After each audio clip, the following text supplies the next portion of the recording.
What's going on, guys? I'm Zachary Gray, and today we're in South Louisiana looking for one of my favorite snakes, the Louisiana Milk Snake. Now you may be wondering, it's December right now. What snakes are actually going to be out? And the truth of the matter is they're not going to be out. Now what we're going to be doing today is flipping logs in here looking for this very, very rare snake. This is the very edge of the Louisiana Milk Snake's range, and they're a very, very special snake. Let's go.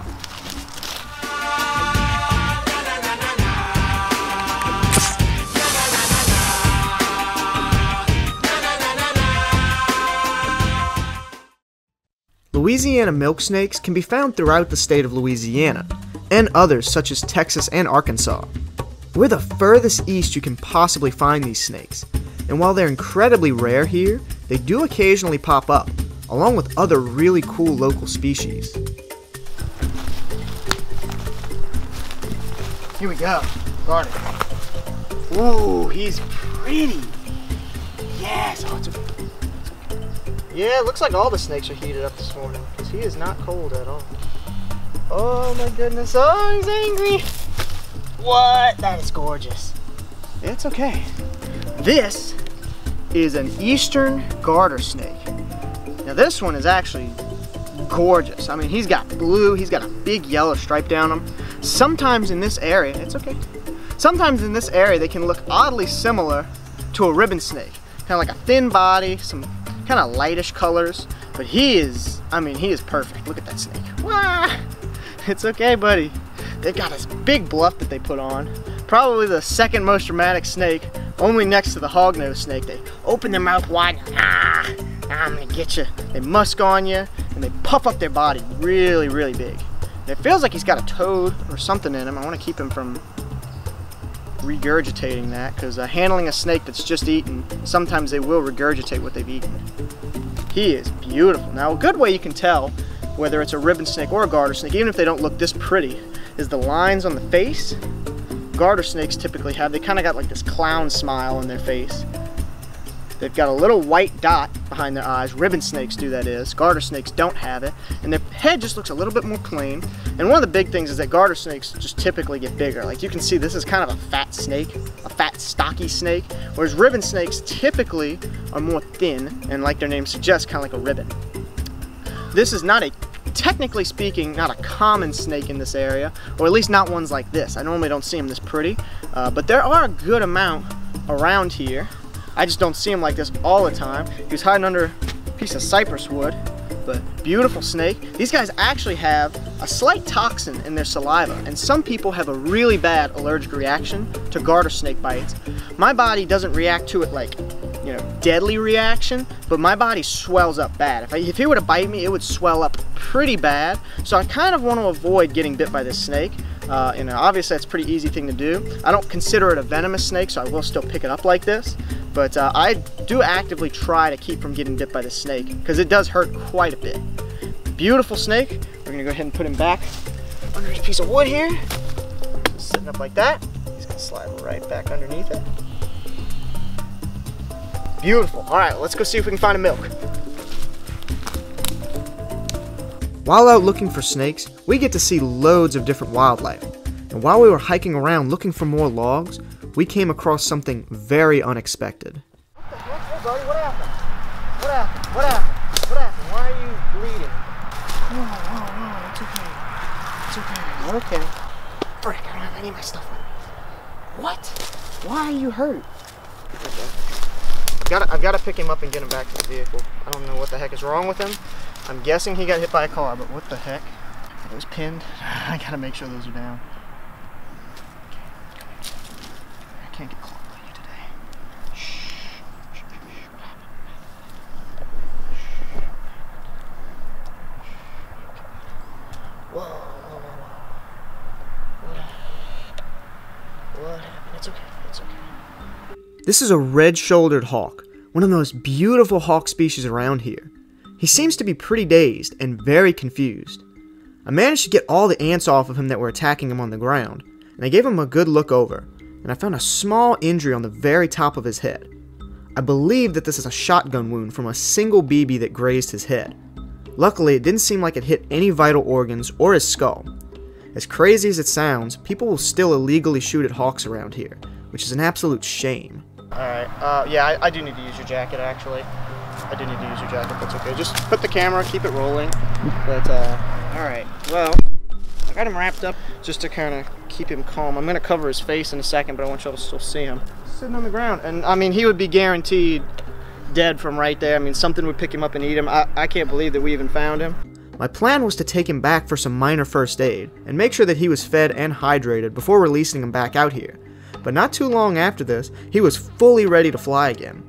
He flew away before I had planned on it, so we didn't end up filming it, but he seemed to be in good enough condition now that he wasn't stunned on the ground.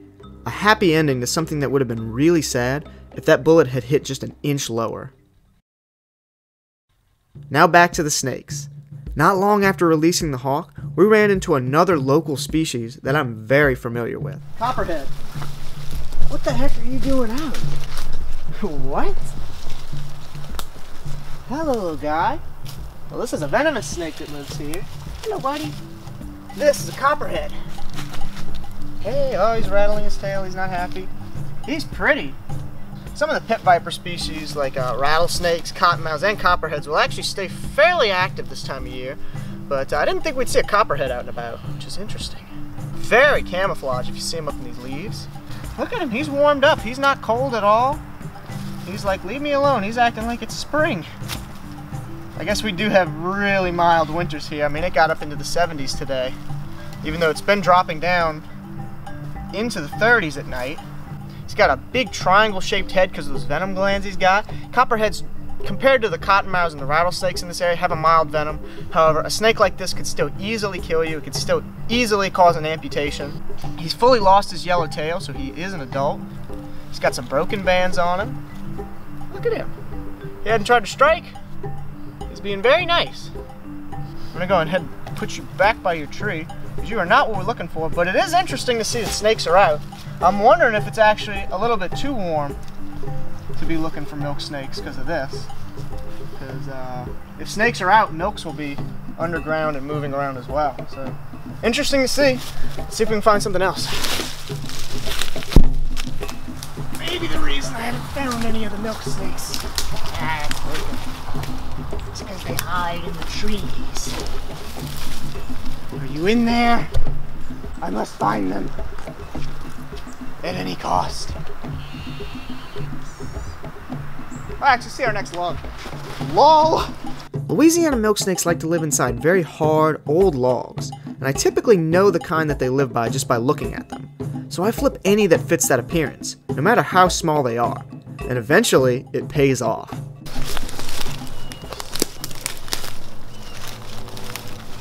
Oh my goodness! What? What?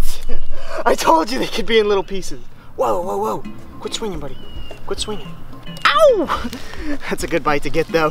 That is a Louisiana milk snake right there. Look at that. Look at him bite me.